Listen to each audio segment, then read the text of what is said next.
Yeah, let's start. Okay. Uh, okay. Welcome to everyone. So, welcome to IT and Gate classes.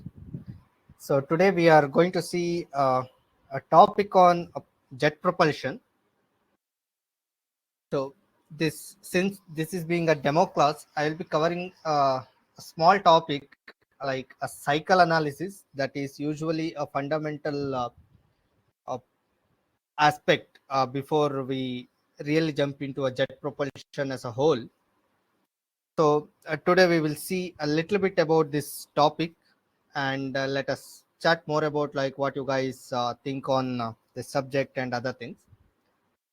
Okay, so a brief introduction. It's like, do you guys have idea on thermodynamic cycles? Of course, you should have studied in your BTech courses, right?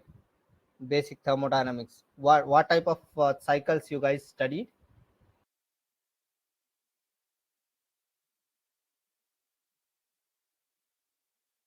Sir, Brayton cycle. Okay, Brayton cycle is a little advanced cycle. Before that, you guys should have covered a few basic cycles, right? Very common one, like Otto cycle, diesel cycles, like that. You guys cover that? Yes. Yes, right? So basically, what you have done during that cycle analysis? What was your end goal while doing the cycle analysis? Yes, Carnot cycle is when where you start your thermodynamic cycles. So usually, what you guys do when we say like we are doing cycle analysis?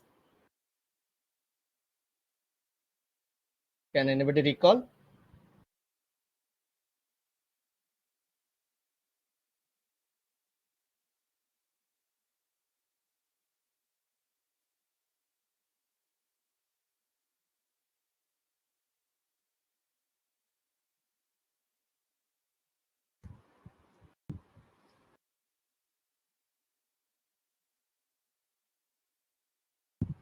Okay, the statewide parameter change, it is nothing but process, right?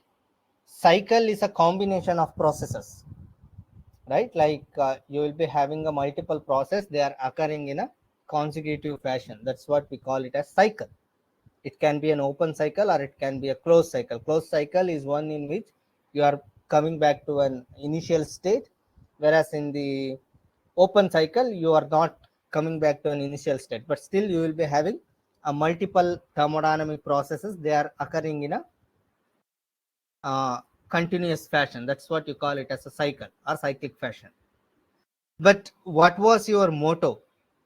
So using the state property change, what did you find when you do a cycle analysis?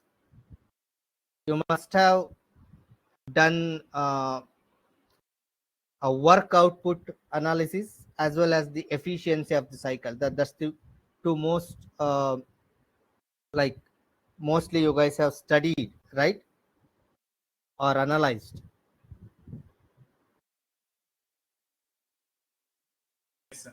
Yes or no? Right?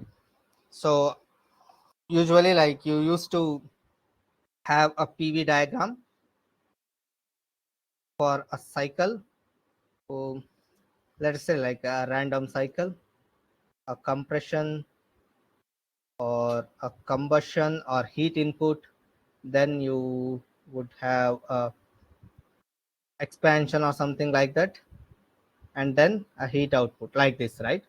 State 1, 2, 3, 4, and you used to find what is the work input you are giving, the compression, what is the heat input you are giving, what is the work extraction you are going to do, and what is the heat release, something like that. So you are using this state change to find out what is the efficiency of the cycle as a work net divided by heat input, right? So this is what you used to do. to find the efficiency. This work net output initially you used to find. So I think like that's what you have done in most of all the cycle analysis. Sir, You which might have cycle is expressed this it. one? Yes. Which cycle is this? No, it's a very random cycle. I'm not putting any cycle into an picture here. I'm just taking some few thermodynamic process. They are repeating in the cyclic order, and I'm just taking an example what we used to do in the cycle analysis. Okay, Okay. it is not any particular cycle I am talking now. It's a random Okay, sir. cycle. You can think. Hmm. Okay, Okay. but the idea is like I wanted to recall your memory that like what you guys used to do in the cycle analysis. Okay, so now coming to the point. So any of you can tell me upon which thermodynamic cycle the jet engines work?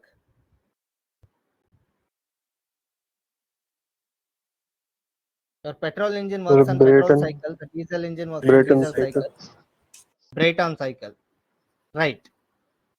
So what is a Brayton cycle? Can anybody tell me?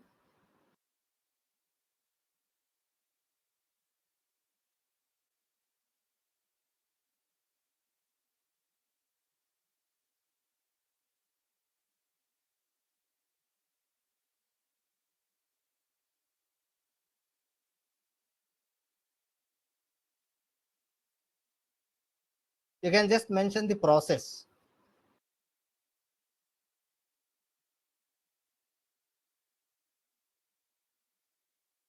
Sir, compression, expansion. Yeah, compression, heat input, and expansion is common in every cycle. What it makes a different between a diesel cycle or between the petrol cycle or between the Brayton cycle? What is the difference? The way how you do the compression, or the way how you do the heat input, or the way how you do expansion. That's what makes it different, right?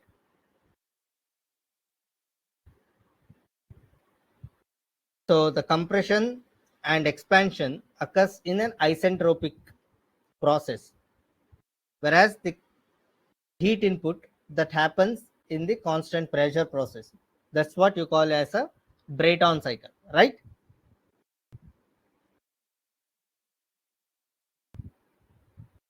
Yes. Yeah. So now when we start our gas turbine cycle analysis, we will basically divide this cycle analysis into a two part. The first one we call it as the shaft power cycle. The other one we call it as the aircraft propulsion cycle. The difference is being the cycle in fundamentally both of these uses the idea of Brayton cycles. Brayton cycle. The fundamental difference is like what are the parameters upon which the cycle performance depends. The shaft power cycles are the one which we use mostly in the land based applications. You see, so the power plants are marine, all of this they don't change with respect to the altitude.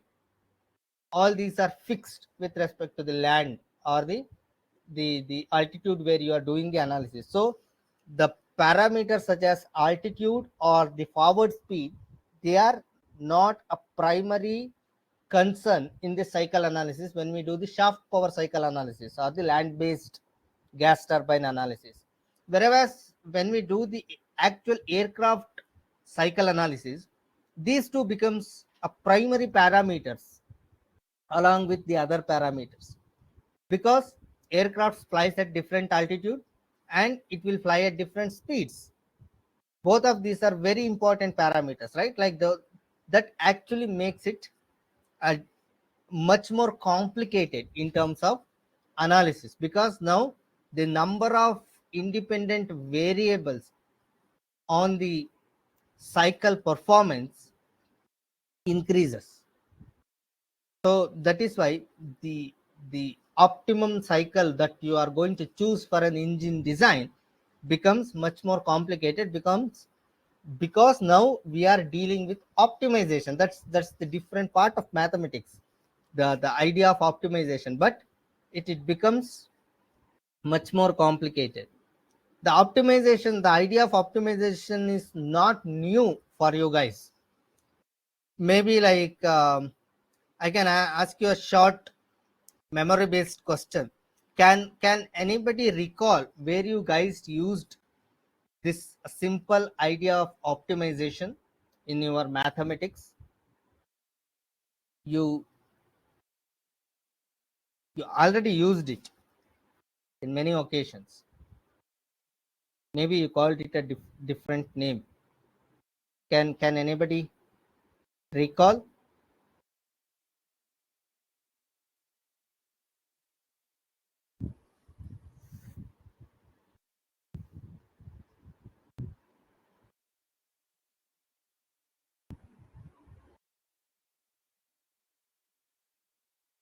So maximum minimum. Yes, definitely. That's precisely right.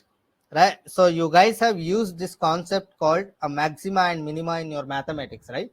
That's nothing but an optimization problem, right? You are finding that optimum point in the curve where you get a value maximum or minimum for the given function, right? So that is nothing but an optimization. That is a simple linear optimization problem. When it comes to a cycle analysis and all, the problem becomes much more involved, because now you have a function which is dependent on many variables, not a single variable. Usually in your maximum minima you used to do y is equal to f of x kind of thing, and you find the optimum point for this. Or maybe two variable problems you might have dealt with, not more than that, right? So like say z is equal to f of xy. So maybe this one you might have dealt with using partial differential ideas in the calculus, but not more than that in your mathematics. But when it comes to a cycle analysis, you are going to deal with more number of variables, not in a straightforward functional form. Okay, so the optimization is bit tricky process. Luckily you guys really don't have this concept in the gate syllabus, but of course when it comes to an actual propulsion sessions, I usually cover a idea on how the optimization process goes when it comes to an actual process. Today, as it is a demo class, I am not going to deal with that one, but I'm just bringing in what are the things we are going to see in the actual sessions. Okay, so let us move on to a cycle analysis itself. So before we are going into an actual cycle analysis, it is always good to deal with the ideal cycles. What is an ideal cycle? It is the cycle that you would expect theoretically possible. Practically, no. So practically, you want to design an engine that is as close as an ideal scenario, right? That is where the idea of efficiency comes, right? If you all of your components are working ideally, then you would be having 100% efficient engine, but it is not going to happen, right? So I'm not talking about a cycle efficiency here. I'm talking about individual component efficiencies. Cycle efficiency, even with a complete ideal process, you cannot get 100%. That you have studied during your Carnot cycle analysis, right? That is the limit of your Carnot cycle. You cannot exceed a certain amount of efficiency in terms of cycle efficiency. But the ideal cycles are the one in which all the processes involved in the cycle takes place ideally, or they are the theoretical limit for that process to happen. Okay, so we usually take certain assumptions because we are engineers. So as an engineers, the important skill set you should have is to make a educated guess or a valid assumptions while dealing with the problems. That is how the engineering word works, right? So whatever problem you take, you don't really do a complete theoretical analysis and wait for the results to come. Then you won't be seeing any aircraft flying today, right? So we have to do a certain assumptions, but that should be valid. Like you have to justify why you are making that assumption. Okay. So when it comes to an ideal Brayton cycle, we have certain assumptions we are going to take. So the first assumption is like compression and expansion processes are reversible and adiabatic. That means the process is isentropic. Okay. So where entropy of the system is conserved during the compression or during the expansion. That is how the ideal compression or expansion looks like in the ideal Brayton cycle. Then the change of kinetic energy of the working fluid between the inlet and outlet of each component is negligible. I'm not going to stress too much on this point in demo session, but what this statement means here is we have no loss in terms of kinetic energy.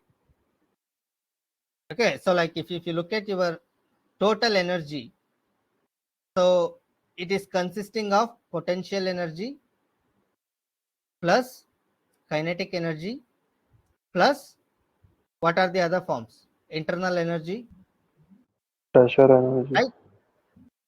What? Yes, Pressure energy. your P. Pressure energy. pressure energy. Yeah, that is corresponding to a potential energy, right? Like potential difference is usually based on your pressure head, right? Okay. So yeah, so that is fine. That is fine. So usually like your total energy is a combination of all different forms of available energies. So here the idea here is like the energy is being conserved. That is the primary um, axiom on which we are doing this analysis, right? So that is the law of thermodynamics. The energy is being conserved. So we when we do the ideal cycle analysis, we kind of neglect the idea of kinetic energy and we don't bring in that idea of kinetic energy when we do the ideal cycle analysis. Our idea is like whatever the fluid is entering into a certain component, the fluid is leaving it a same kinetic energy. So there is no difference in kinetic energy. Okay. Now, then we have there are no pressure losses in inlet ducting, combustion chambers, heat exchangers, intercoolers, exhaust ducting, and duct connecting. Okay, so this point is mainly related to a shaft power cycle. In aircraft engines, we really don't use heat exchangers or intercoolers and other forms of external aids. Okay, but since we are dealing with a gas turbine engines from the scratch, so I am just introducing the shaft power cycles in the beginning. So that is why I kept this particular point in the presentation. So the main idea here is like there is no frictional loss. Okay, so the pressure loss, the major source for the pressure loss is through a friction, right? The frictional um, yeah, so I don't want to go into the deep of aerodynamics as of now, because like this brings in the idea of boundary layers and all. Since you guys going to study the aerodynamics before coming to the propulsion in the actual sessions, so you guys will be having a fair bit of idea about what frictional losses and all. Okay, then the working fluid has the same composition throughout the cycle and is perfect gas with the constant specific heats. Very, very important assumption. Usually, when we deal with the ideal cycle, we treat Cp, Cv, gamma, or a gas constant, or all of them to be constant. So, we treat a working fluid to be a perfect gas. Clear?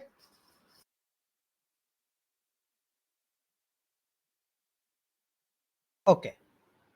And this is also very important assumption, the mass flow rate is constant throughout the cycle. Very, very important assumption, because when you look at the engine, say if I have an aircraft engine, so in a control volume fashion, you have a mass flow rate of air that is coming into the engine, and the mass flow rate of gas that is going out of the engine. So in between, you are adding a mass flow rate of fuel. So when you compare the mass flow rate of fuel with respect to the mass flow rate of air, the mass flow rate of fuel is very, very less in all practical reasons. So that is why we kind of neglect the amount of mass of fuel we are adding into the system. But in actual cycles, we have to consider when we do the actual cycle analysis. But for an ideal cycle analysis, we treat mass flow rate of gas is equal to mass flow rate of air. So that's what means. Clear? Then the last point we can ignore as of now. We are not going to deal with the heat transfer or heat exchange cycle. So I'm not going into the details of this cycle for the demo session. Okay. So everybody clear with the assumptions that we have taken in this ideal Brayton cycle analysis? Yes, sir. Okay. So if you look at the actual cycle analysis, all these assumptions make sense, because all these assumptions are no more valid in the actual cycle analysis, right? So there will be a slight changes we have to make on these assumptions, or we have to bring in a much more complications into the assumptions whatever we have taken here. Okay, yeah. So let us see the simple Brayton cycle, how it looks. Okay, so let me come back to this slide. So let me first show the cycle. So this is a simple schematic of how the Brayton cycle run engine would look like. You will be having a compressor, you will be having a heat input source or heat source, or maybe a combustion chamber. Then you will be having a turbine through which an expansion happens, and that is the work whatever you are extracting. So the part of the work drives the compressor, and another part of the work will utilize to generate some form of energy, maybe like electricity or something like that. Okay, that we call it as the shaft work.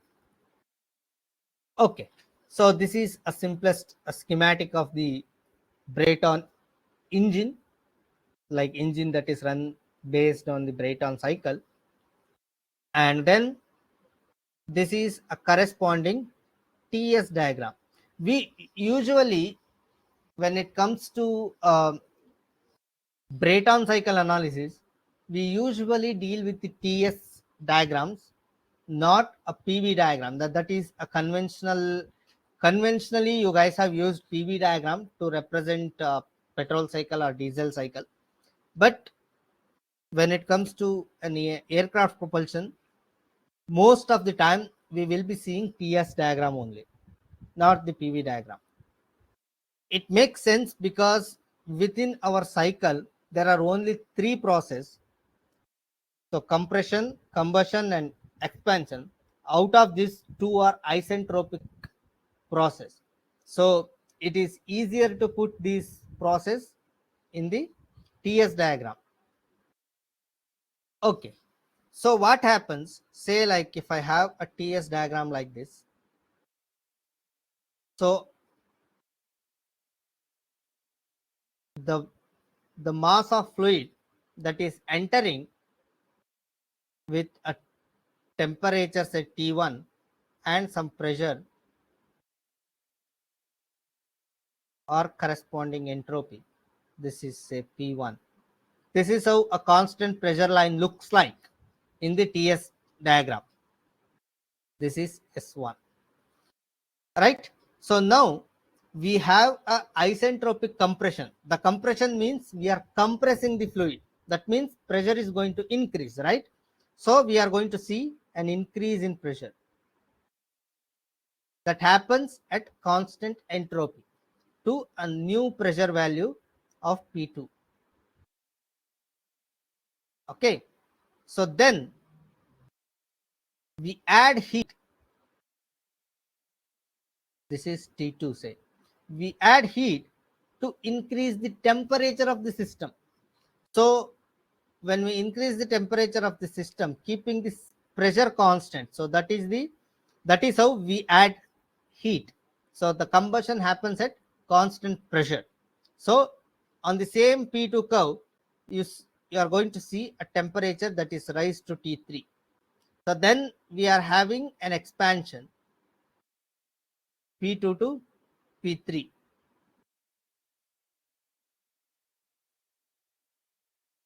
Okay, so again that is constant entropy process.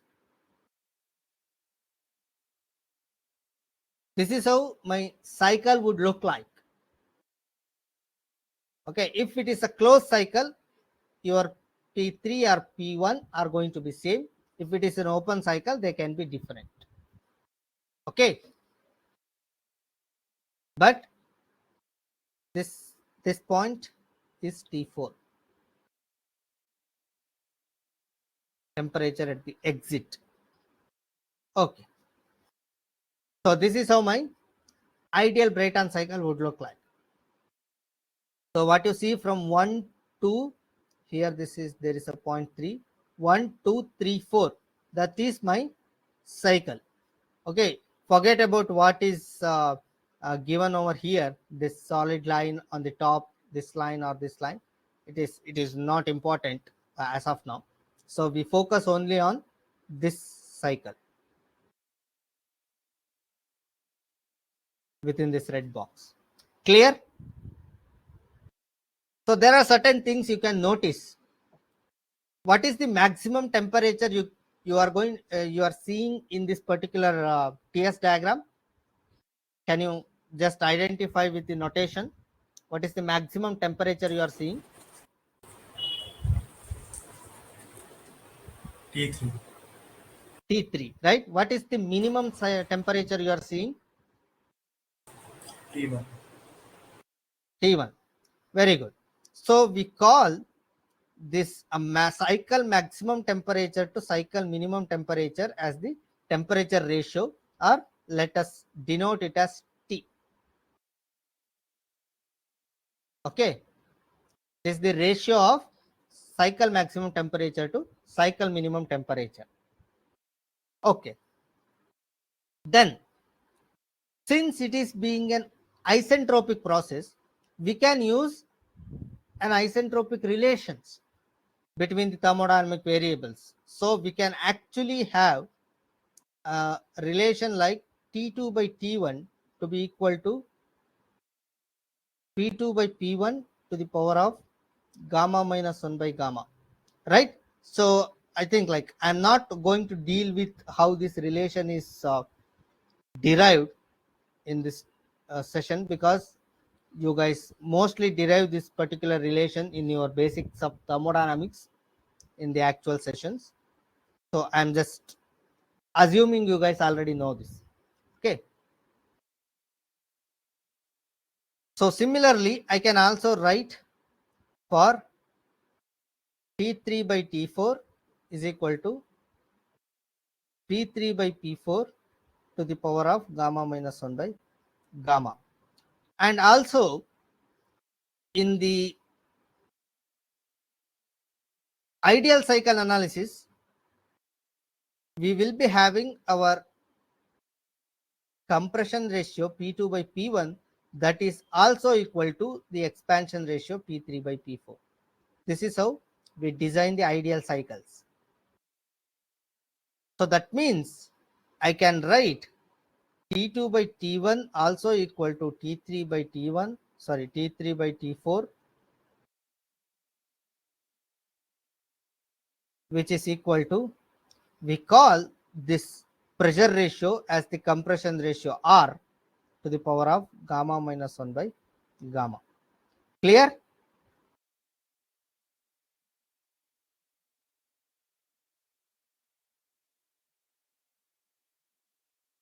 These are the different notations we are going to use while doing the analysis. Okay.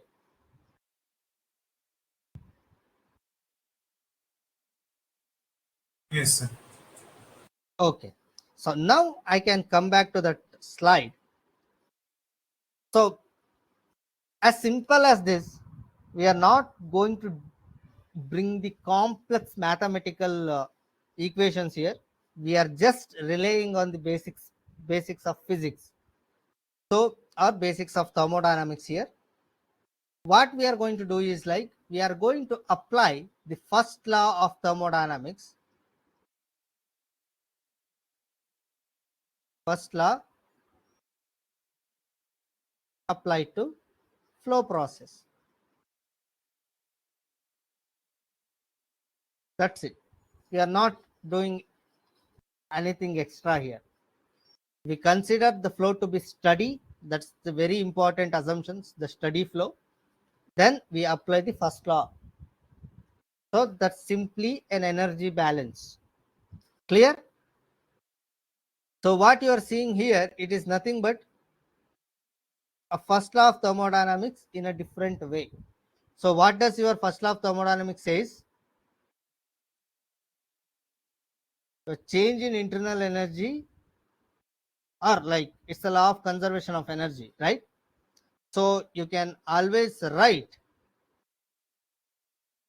the heat transfer is equal to the change in, say, like delta Q is equal to delta E plus delta W, right?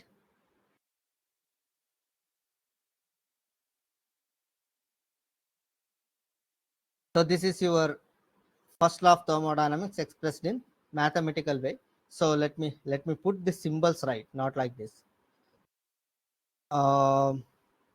because this is a differential change, this is an exact change. So very important, because we cannot mess up with this mathematical symbols because they have a different meaning, because work and heat are not the state variables, right? So they are path dependent, whereas the internal energy is a state variable. So it is an exact differential, whereas work and heat are inexact differentials. So mathematically, so we have to be careful when we represent these things. So like this is how we study in IGC. Okay, so we try to understand a minute details and why so. All these things we are trying to address, because at the end of the day, when you complete your sessions in IGC, whatever courses you are taking, the end of the day, fundamentally you should not make any mistakes. And GATE is one such exams where difficulty is not the primary factor. They really test your fundamental understanding of the subject, and you should be thorough in your understanding of the subject in terms of the fundamental approach. Okay, so these are the minute things where most of the time students will be having the doubts or will be having a misunderstanding of the concepts. So we try to clear those things here. That's it. Okay, so now, so we are applying first law applied to a thermodynamics. See, the first part is isentropic compression. So what do we mean by isentropic process? Heat is zero. Okay, we don't call it as heat is zero. We call it as reversible as well as adiabatic. Fine. So now, what do we mean by an adiabatic process?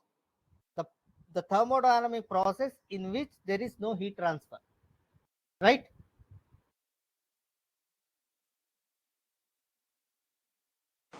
Yes, sir. Yeah.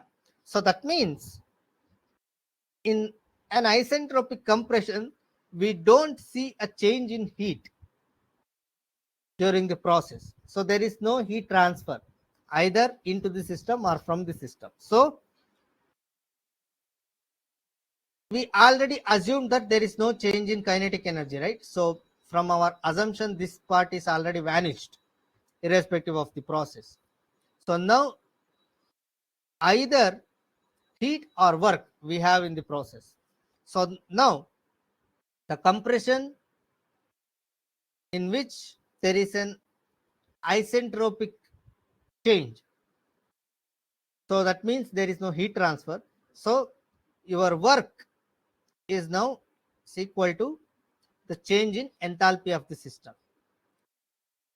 So here we have both internal energy and pressure energy combined, because how do you write enthalpy? If you call your thermodynamic basics, you write it as internal energy plus the flow work, right? E plus PV or E plus P by rho, whatever, right? This is how you represent enthalpy, right? So all of this change within the system, the internal energy and the pressure that is changing during the compression, so that corresponding to the work transfer. Clear? And enthalpy we can write it as CPT for perfect gases, because for perfect gas Cp is constant, it's only a function of temperature. So I can take Cp to be constant outside. So H2 minus H1 can be written as Cp times T2 minus T1. Clear?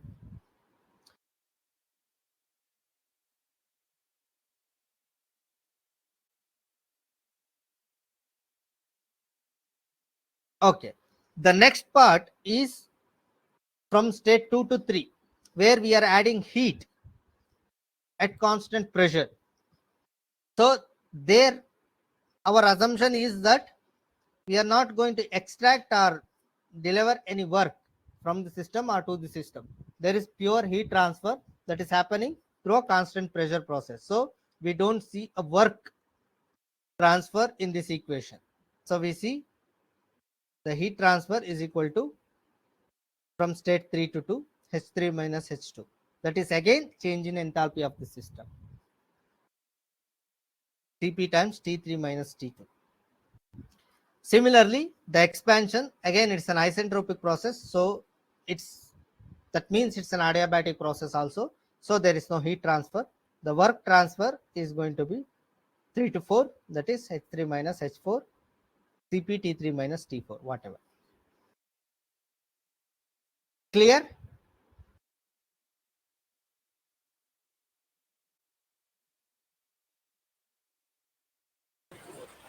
Yes. Okay. So now, if you simply do the analysis, the net work done is nothing but work delivered by the turbine minus work extracted by the compressor, right? Because whatever is left, that is the net work output, you can utilize to use it for something else. So that is going to be work turbine is 3 to 4 minus 1 to 2 process, right? So now what is this one? Cp T2 minus, sorry, T3 minus T4 minus Cp T2 minus T1, right? So now if I take Cp times T1 common, what I am left with? T3 by T1 minus T4 by T1 minus T2 by T1 plus 1, right? So let us write in this fashion: W net divided by Cp T1. That makes this number a non-dimensional. Very, very important when we do a cycle analysis, or we want to compare between different cycles and all. So the non-dimensional forms are going to help us, not the dimensional ones. Okay. So now we have T3 by T1 minus T4 by T1. So I am just multiplying T2 to this part, then minus T2 by T1 plus 1. So now what is T3 by T1? We referred it as a ratio of cycle maximum temperature to minimum temperature. What is that? T.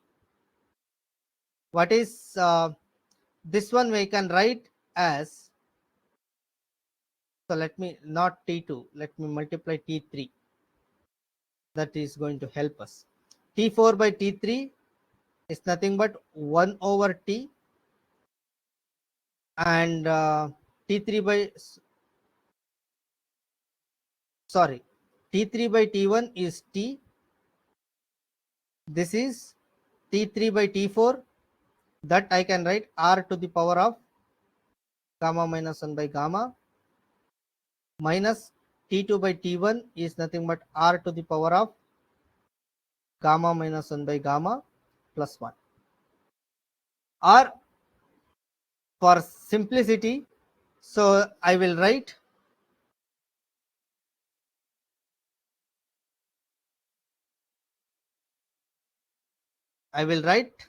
this R to the power of gamma minus 1 by gamma as C. Simply I will represent using C.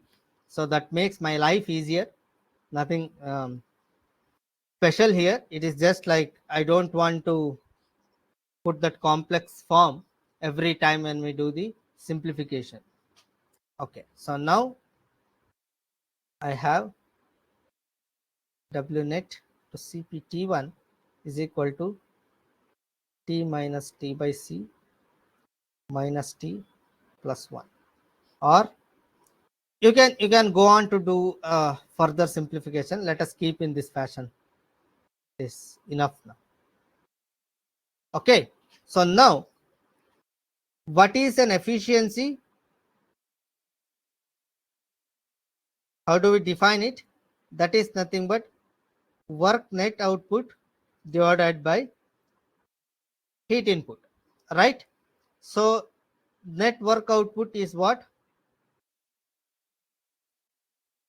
CPT1 times this form.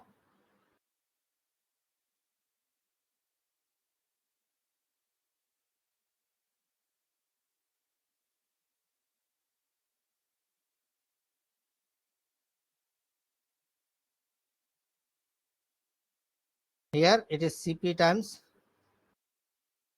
T3 minus T2, or I can write this as CPT1 times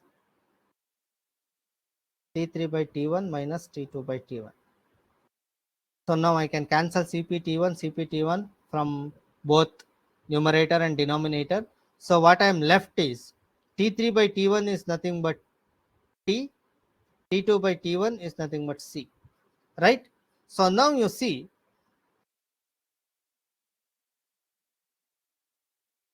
what I have here is efficiency of the cycle as T minus T by C minus T plus 1 divided by T minus C. Or if I simplify this one, is it T? No, this is C.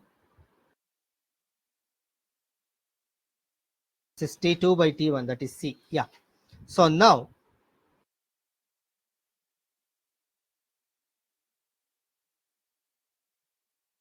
we have T minus C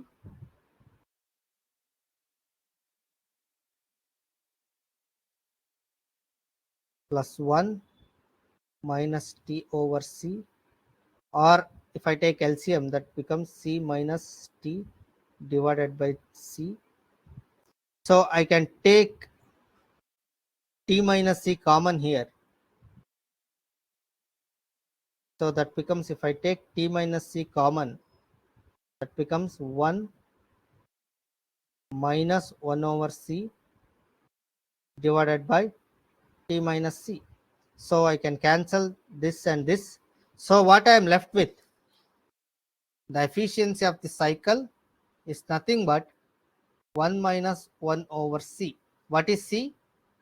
R to the power of gamma minus 1 by gamma. So I can write it as 1 minus 1 divided by R to the power of gamma minus 1 by gamma. That is my cycle efficiency. So now, so everybody clear, right? So what we have done so far.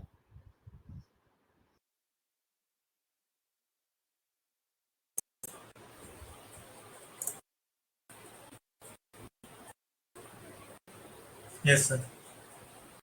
Yes. So now look at this equation and tell me upon which parameters the efficiency of the cycle is dependent on.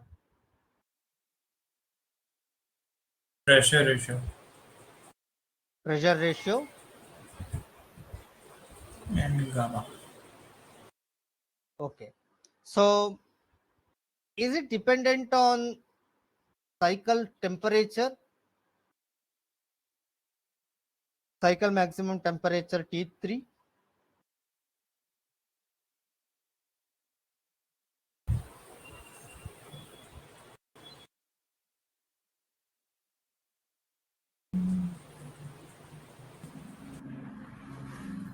Yes, sir.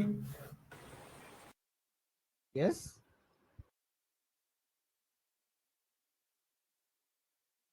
So there's a direct Anybody else? relation between the pressure ratio and temperature ratio, no? To that. Okay. There's a relation between pressure ratio and temperature ratio. That is fine. But does your cycle maximum temperature comes in your efficiency formulation? No, right?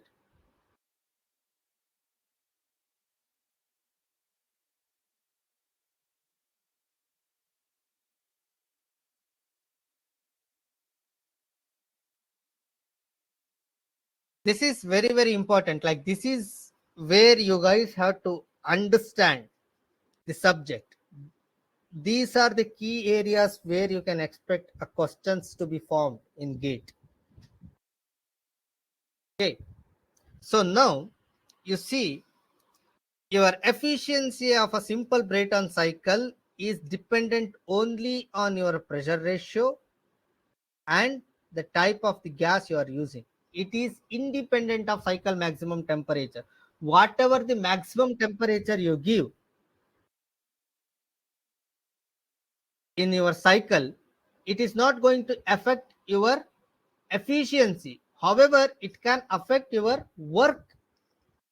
net work output, but it is not going to affect your efficiency. You cannot increase the efficiency by having more cycle temperature, or you cannot increase the efficiency by having lower cycle temperature. Clear? I agree you have a relation for R to the power of gamma minus 1 by gamma, that is nothing but T2 by T1. But this is nothing but a ratio.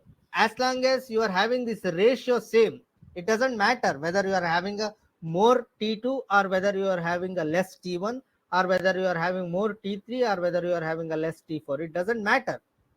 All this says is like it is dependent on this ratio, not this temperature alone. Clear? Yes, sir. Yeah. So this is very, very important. Like in the actual classes, we are going to see about a heat exchange cycle or different cycles which are like an addition to the simple Brayton cycle. There you see the dependency of this parameter T. So if this parameter T comes into picture, that is nothing but the ratio of T3 to T1, then we can say there is a relation or dependency. Clear? Okay.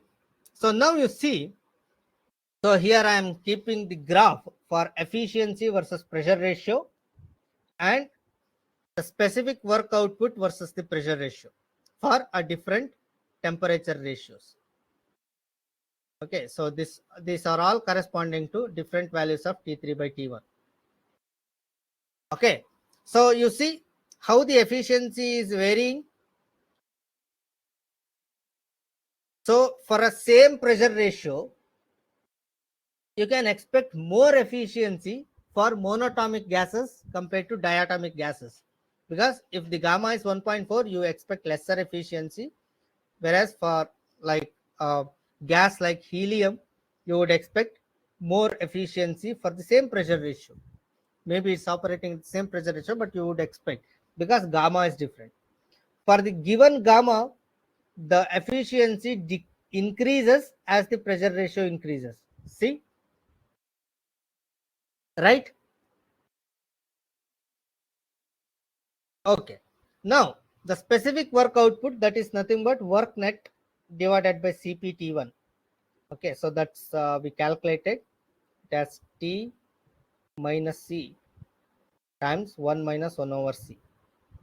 Right? So now you see,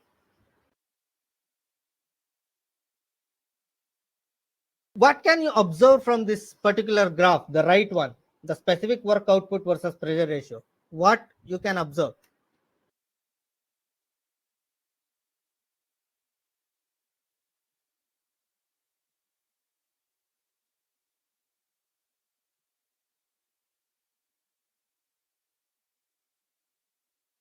As the temperature increases, specific work output increases.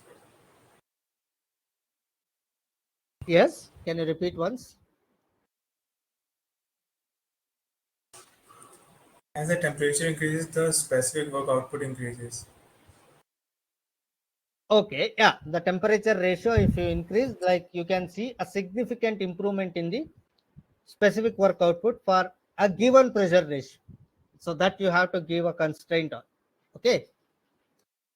Okay. So what else you can observe?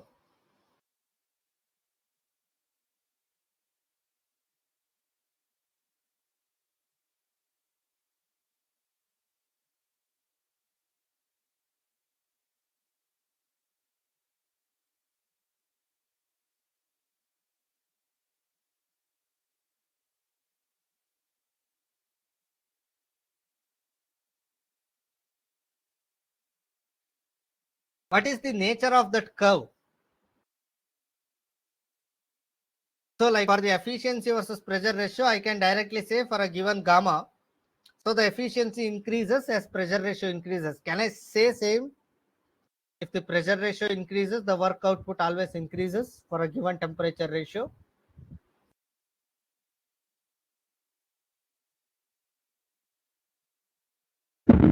No, sir. No. So what you are observing in that sense? Sir, it has a maximum.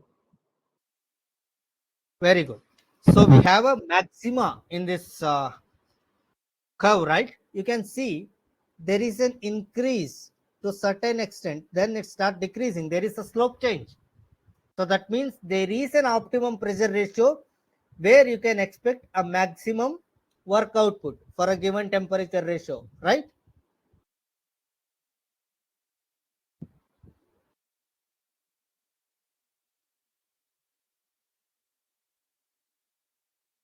Right? Yes, sir. Yeah. So this is what makes an engineer a different from the other person. So like whenever you see a map or graph like this, you should be immediately able to catch these minute details, because like your job comes here only, the process of optimization. You can expect an optimum pressure ratio to extract an optimum work for a given temperature ratio. Okay, so how do you find now the optimum pressure ratio for which you can get a maximum specific work output? How do you find? If you want to design an engine, you should find these values. How do you proceed?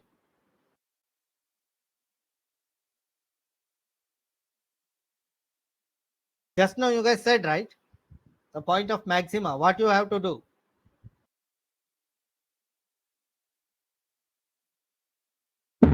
Differentiate. With respect to what?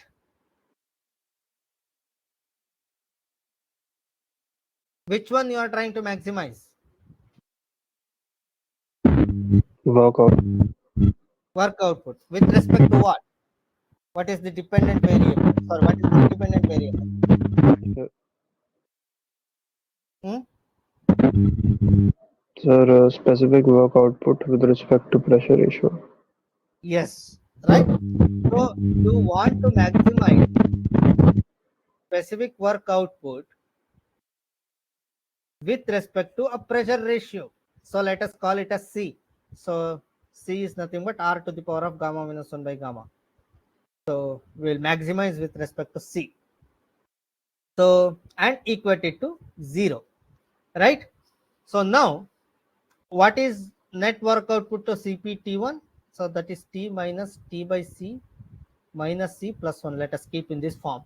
So now if I differentiate this one with respect to C, what would I expect? T is not dependent on C, so it is 0 minus T over minus C square minus 1 plus 0. So what would you get? That is equal to 0. So you would expect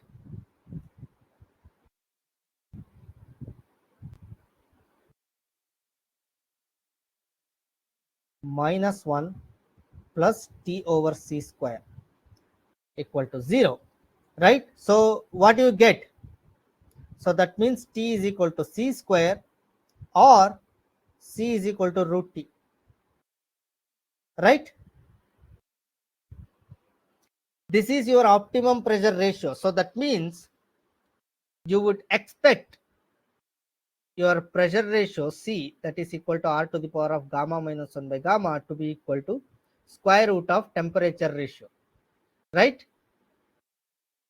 This is the condition you have to meet. This is your optimum pressure ratio. So now we also discussed R is nothing but, for a given cycle, R to the power of gamma minus 1 by gamma is nothing but T2 by T1. This is also equal to T3 by T1. Sorry, T3 by T4.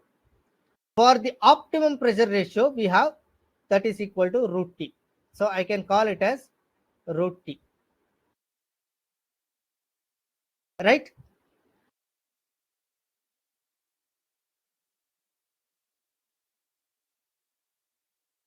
So now Yes. if I square it on both, so, or let me just keep like this.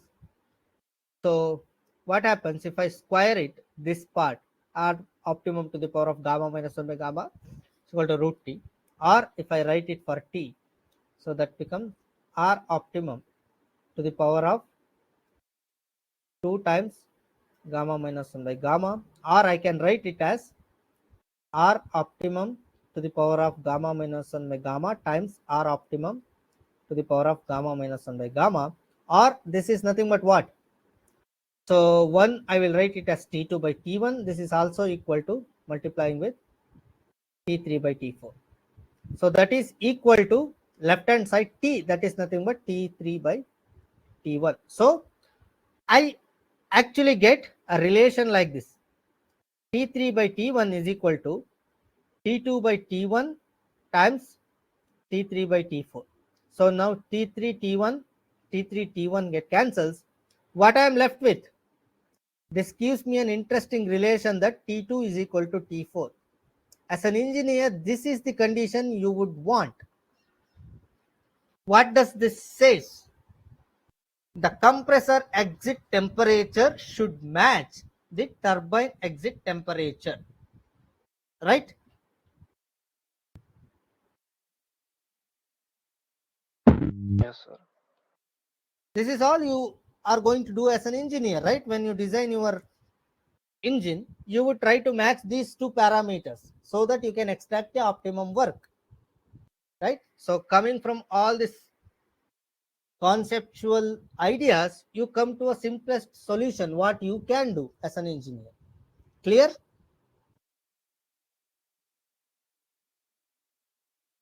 Yes, sir. Okay. So that concludes a simple cycle analysis. I thought of touching upon the idea of actual cycles since we are already exceeded 1 hour. So I don't want to keep you guys for this session since it's a demo class. But yeah, so let us simply see the few questions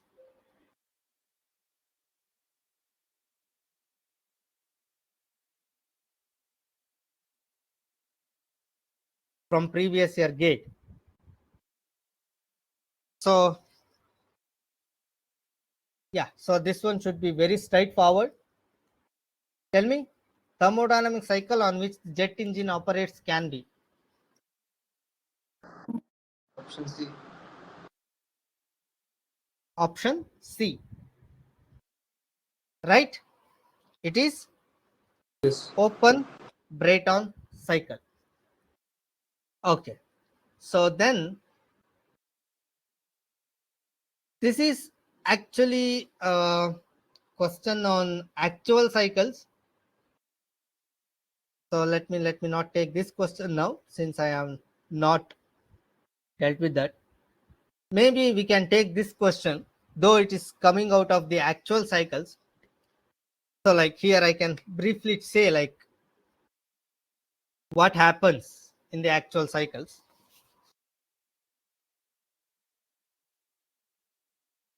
So see, a jet engine is operating at a Mach number of 0.8 at an altitude of 10 km. The efficiency of the air intake is 0.8 and that of the compressor is 0.87. The total temperatures at the exits of the air intake and the compressor respectively are. So they are given the ambient conditions, pressure, temperature and gas constant, and also pressure ratio in the compressor, that is 8.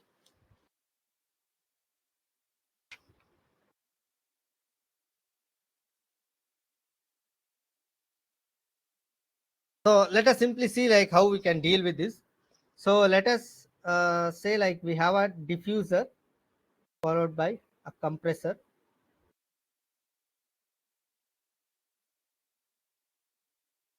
Okay.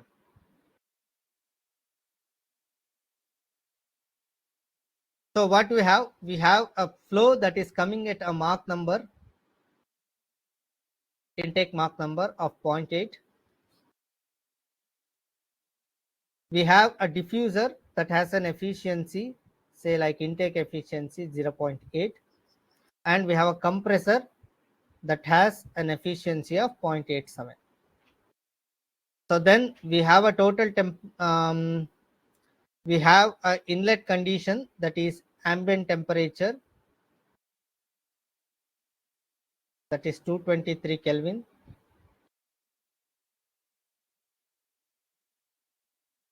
Then we have gamma that is constant, that is 1.4, not 14.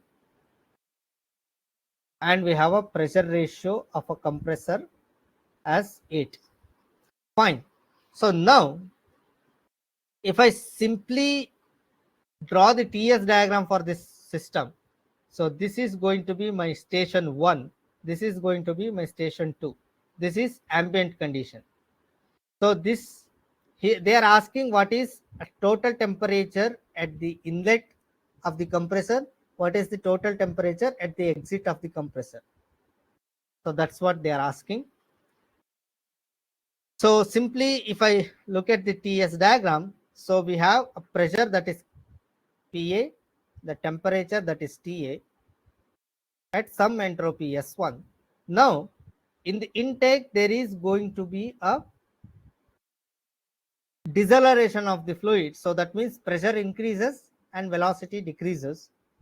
So we are going to see a pressure at the exit of the diffuser, that is P01. Since there is an efficiency involved, that means there is a loss in total pressure.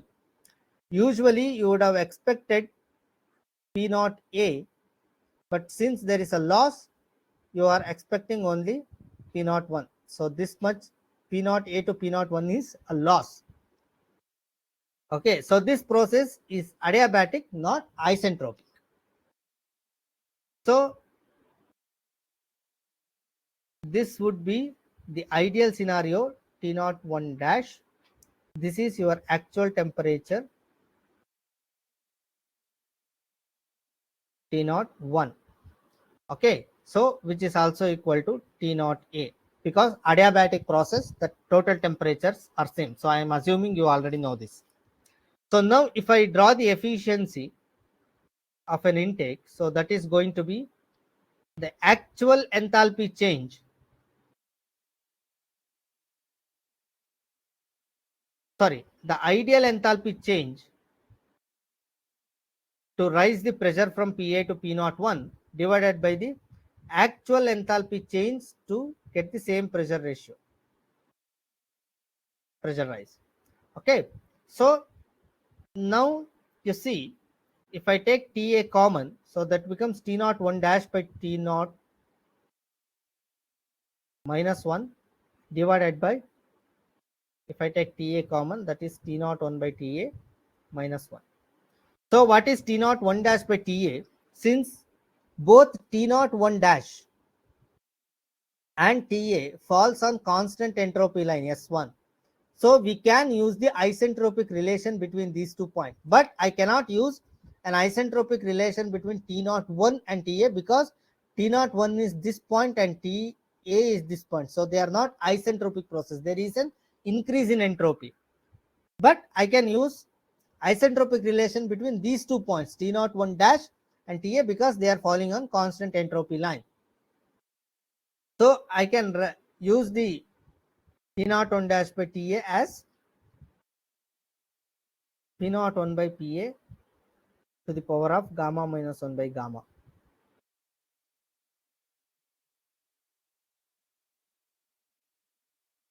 Okay, so yeah, this is helpful if you are finding out the pressure. Since they are asking only the total temperatures, I don't have to calculate all these parameters now.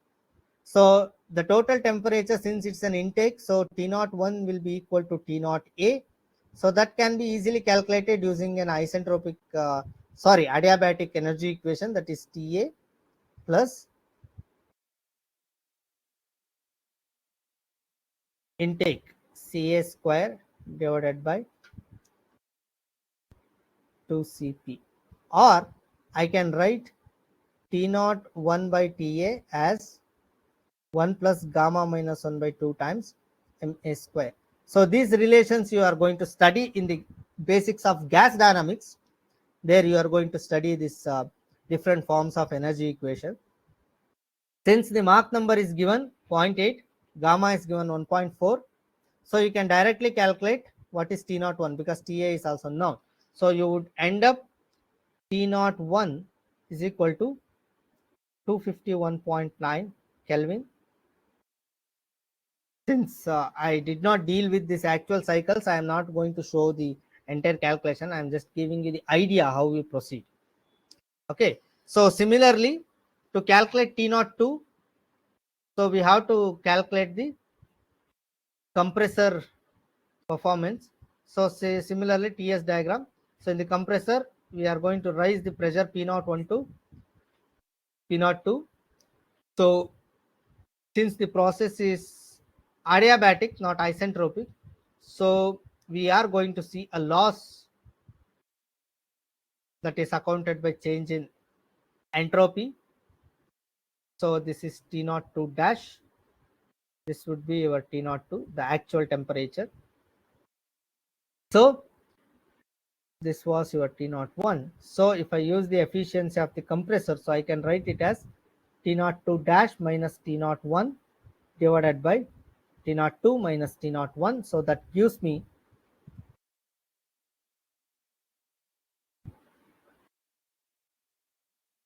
minus 1 times T naught 1 divided by T naught 2 minus T naught 1, which is equal to efficiency.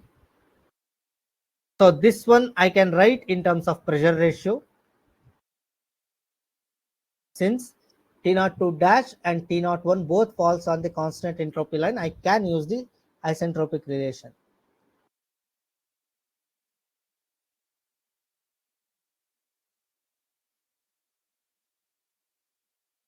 Right. So now only unknown in this equation is T02. So efficiency is already given. So what is that? So if I write it for T02 minus T01, that becomes T01 over efficiency of the compressor times pressure ratio minus 1. So write it for T02. So you would get T02 is equal to something around 486.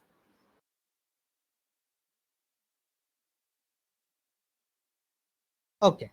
So if you look at the given option, so the option C, 251.9 and 486.8.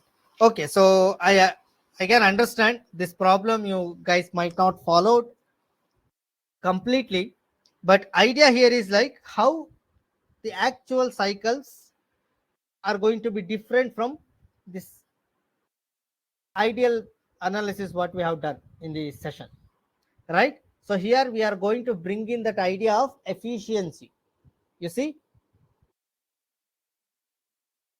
now we have to be much more careful with our analysis, because we cannot simply use the isentropic relation wherever we want. Clear? Yes, sir. Okay. Yeah. So that ends my part of the discussion. You guys have any doubt?